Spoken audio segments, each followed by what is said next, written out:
What's up, y'all? How y'all doing today? Hey! So, today I thought we would touch on whether or not it's really the right time to come to Colombia this right now, you know what I mean? There's a whole lot of stuff going on right now. But I get some people asking me if they should come to Colombia right now. Is it the right time? Yes or no? Well, we can talk about it a little bit. Alright, cool. So, I don't know what it is, but something is wrong with me. I try to hide it, but I can't. It's like a part of me. they just recently implemented the passport. That one, you know what I'm talking about? They just recently implemented it. I mean, it's been a few weeks now. Interestingly enough, recently they just even pushed it further, and now anyone over 12 years old needs to have it in order to do a bunch of activities. I have a list right here. To go to concerts, to go to restaurants, to go to the movies, to go to the stadium, to go to bingo, to do a whole bunch of stuff, museums, a whole bunch of stuff that you need to have that passport now. Well, I mean, yeah, you did use it to get in the country. Anyways, it's getting a lot stricter, a whole lot stricter. I told you I was going to make an update about this, but it's getting a lot stricter, guys. Is it the right time to come? Is it not?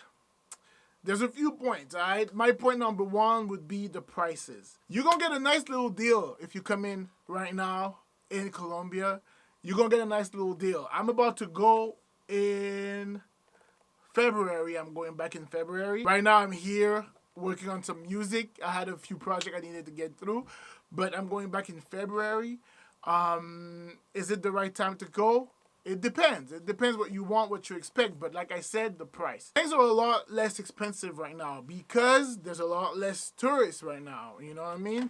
And especially with the that new thing that just got out recently, there's even less. If you want to take advantage of the nice prices for everything, it's a good time. Sadly for Colombia, the money compared to the US or the euro, you're going to get a good deal for your money coming to Colombia and exchanging your money for that.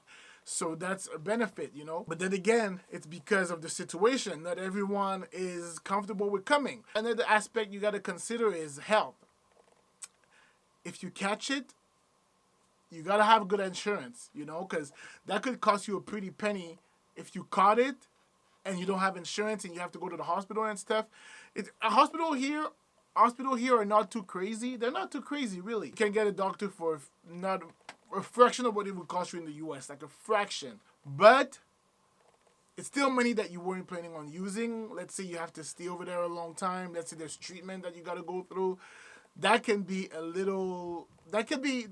a pain in your wallet. I would recommend make sure that you get your insurance checked out and straightened out before you come in, because it could be a hassle for you if you ended up, you know, needing it. Hopefully, God forbid. But the danger element, to me, it's not that much more dangerous than it was like last spring or whatever. And you know, from what I hear, it's not much more dangerous than it was before the pandemic. You know, it is what it is. It's always a safety that you gotta make sure that you know what you're doing. You gotta ask locals where you can go, where you can go, where you cannot go. Stay protected by keeping your head on the shovel and making sure that you don't go into areas that you're not supposed to go to. Don't be flashy. Don't be like, oh, I'm the gringo from the United States and I got so much money type of look. Don't do that. If you want, we can make an in-depth video on how to be safe in Colombia or something. I made a couple ones when I kind of touched on it, but I didn't go really, really deep into it. Jim? No, thanks. I'm good. That's what she said. Pam? My mother's coming. That's what she said. No. To me, it's not super dangerous over there. It's not like we're talking Iraq or Afghanistan or like a place that's all out war. Venezuela is kind of dangerous too. You know, get a place in an area that's safe, so at least your area is not, you know, you can rest a little bit easier if you're in an area that's calm, safe, away from all the fuckery, you know. That's one thing you can do, you know. Social life. The social life is, for me, I'm not a guy that really goes clubbing every day or that needs to go to clubs and stuff like that, you know what I mean? Like, I'm not that guy, so it doesn't really change anything for me. I'm a guy, I stay home, I make music, I record songs, I write songs, I go outside, I walk, I go to the mall, I hang out on the mall, I go grab something to eat. You know what I mean? All these things I can do. But if you're someone that wants to go clubbing, experience the nightlife and all that stuff, it's not what it used to be right now because of the situation. But it's not dead. You know, it's still there. Again, it's a question of whether you want to risk it or not. Or you're in an age group that it's kind of more safe if you catch it and you're not going to end up in the hospital. You can just know that, oh, I'm going to catch it. I'm going to sit home for a week or two and then I'm going to be straight. That's one thing, but it's up to you, personal decision. One thing that you got to keep in mind is, I would tell you, if you're trying to come here for a week or two, I don't think it's the time to do that right now because of what's going on right now. You don't know if, you know, like what if you go to the airport, get that test before you go home and that test comes out positive and you can't go to the plane. That 2 weeks becomes another 2 weeks. That's a month. It's a big difference and it could be a big hassle and it could be a lot of money that you weren't planning on spending. As opposite as if you came in, you stayed a couple months, you know, you're not really in a rush to go back home or anything like that. You go back when you go back. Oh, it's time to go back. You go back now and now, oh, you're positive. Oh, okay, well, it's okay. Another week or two, whatever. It's not a big deal. If you're going to stay here a long time, I say yes.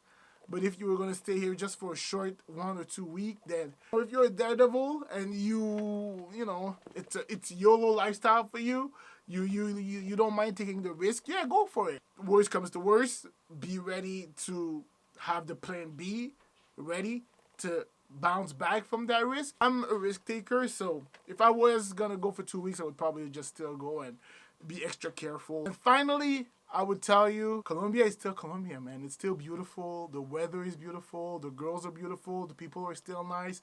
So that's still what it is. So if you want to experience it, it's a good time to do it. These factors in mind would be, for me, the main factors that you got to consider whether or not you want to go and you don't want to go. It's up to you. It's your personal decision. I'm going to let y'all think about it. Let me know in the comment section what y'all think. Do you agree with what I said? Is there a point that you think I could have approached differently? Is there something that you think I'm missing out from the video? Is there an experience you want to share? Let me know. I hope that I will see you here in February. If not, I will see you later on because I'm going to stay for a long time. Alright, so on that note, I'm going to let y'all go. I'll see you tomorrow. Eddie Goes Hollywood signing out. Peace. I bet you never tell how it feels. I bet you never